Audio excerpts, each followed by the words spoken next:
gotten fixed. I think, quite frankly, the Democrats don't want to solve the problem because they want to be the solution. And look at what we're doing. Private citizens coming together, putting on our work boots, rolling up our sleeves, and doing the work ourselves. The conservative philosophy. Yes, absolutely. Do you feel comfortable calling yourself a gay conservative? I'm a bleeding heart conservative who happens to be gay. I don't let my identity define me. So the Democrats have created this game of identity politics, and they have the oppression Olympics, where if you're not black or gay or a woman or disabled, then it's almost like you don't exist. I came out as gay after the Pulse nightclub terrorist attack. I want to make sure that the people coming into our country don't want to murder me. I feel like that's a pretty low bar to set, don't you think? Pressler's fear points to a dangerous element of identity socialism, the connection to radical Islam. International businessman Alan Bender has told us he has the inside scoop on radical Islam's sinister scheme for America. Are you a Muslim? I am a secular Muslim. I'm married to a Christian. And you're based in Canada. You're a member of the Liberal Party. You have been what could be loosely called in the Middle East a fixer. Canadian-based businessman Alan Bender, seen here to the right of Walid bin Talal, who Mr. Bender represented in settlement negotiations. I'd like to talk to you a little bit about the configuration of politics in the Middle East. The Iranian regime actually believes that there is no coexistence with America. The path of the Islamic Sharia is the only way.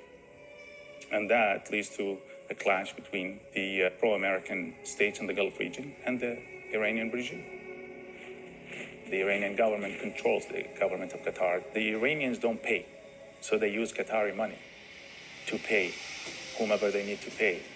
Now, you have had some experiences which I think remarkably suggest that not only are the Iranians and the Qataris trying to influence the politics of the Middle East over there, but they're actually trying to influence American politics over here. During my meetings with the top officials in Qatar to discuss potential major investments in North America, and they reiterated the fact that they produce more gas and oil than any other country in the region. So they don't really need the return on their investments. However, their investments in North America is a powerful weapon to influence the elections and see to it that the outcome will fit the Iranian interest. Which is to defeat Trump. To defeat Trump. They said, we are looking forward to the defeat of Trump. And then we will see the first Friday prayer taking place in the White House as a symbol of our victory and the rise of the Muslim Brotherhood. Her name is Ilhan Omar. She's a former refugee from Somalia. She's a Muslim American, and she is now the Minnesota State House Representative. What did the Qataris tell you about her? They refer to her as Sister Ilhan. And to them, she is the jewel of their political crown. And they told me face to face that they financed her, heavily financed her, and they groomed her. And they said, you don't need to worry about skeletons being found because the media will bury it. We've seen more than 6 different scandals involving Ilhan Omar. Nobody investigated her. Campaign finance violations, for example. Exactly. How do they control her? Her weakness, money and sex. How do they actually use their financial leverage to either influence or control people like Ilhan Omar? America is a country of law and rules. We do it indirectly, and there are always loopholes that allows us to get through. I actually brought up, what about the media? He said, I think we're almost at the top of controlling that. And we have a lot of journalists who are on our payroll. You're actually saying that these Islamic governments are making direct monetary payments to members of the mainstream media? Correct. These are not remote figures, but people in mainstream institutions? That is correct. What you're saying is that there is serious Middle Eastern and specifically radical Islamic intervention coming from abroad into U.S. politics. Exactly. And I think it's more dangerous than the so-called Russian collusion. But doesn't identity socialism and radical Islam make strange bedfellows? I raised the question with Imam Muhammad Tawhidi. Any Islamist will tell you that America is the enemy of Islam. They're chanting death to America every single day. I did it for 7 years. Death to America, death to Israel. What is the fundamentalist and jihadi agenda for America? The future of America has to be Muslim. So here's a paradox. In America, we have a political left. It's a progressive left. As you know, it's sexually permissive. And this political movement appears strangely allied with radical Islam. Can you explain this? When I was an extremist, Islamist, fundamentalist, I would only vote left. Why is that? I saw them as very stupid. I would fear the conservatives because they come with principle.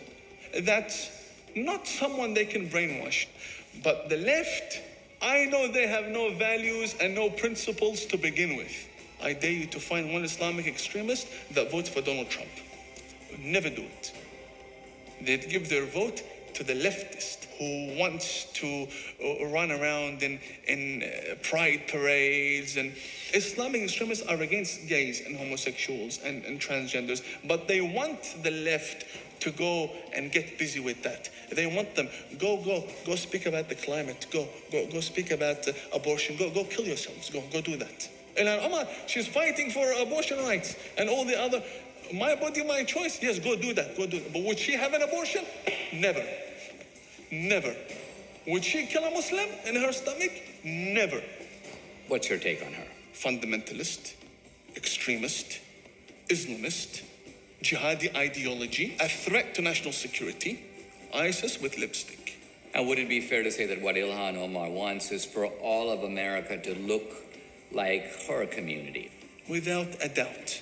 Firstly, the Muslims in Ilhan Omar's district are more radical than radicals in the Middle East. New report by Congress says more than 250 Americans have attempted to join ISIS. 1 in 4 is from Minnesota, many of them former refugees. Do you feel more comfortable living under American law, or do you feel more comfortable living under Sharia law? Sharia law. I'm a Muslim. I prefer Sharia law. You prefer Sharia law over American law? Of course, yeah. What's the relationship between radical Islam and socialism in America? Votes and common interest. The Muslims are delivering the votes Yes. through their leaders. Yes. And what do the socialists and the progressive left give in exchange? They give them a platform. They give them the media. They protect them. If we have Islamic domination, which is the goal, as you suggest, will Americans become strangers in their own country? Americans who have values, who believe in freedom of speech, freedom of belief, freedom of religion, Americans who want to raise their families as Christians, they will feel as strangers. Treason, division, and the politics of fear and exclusion. This is their socialist dream for America.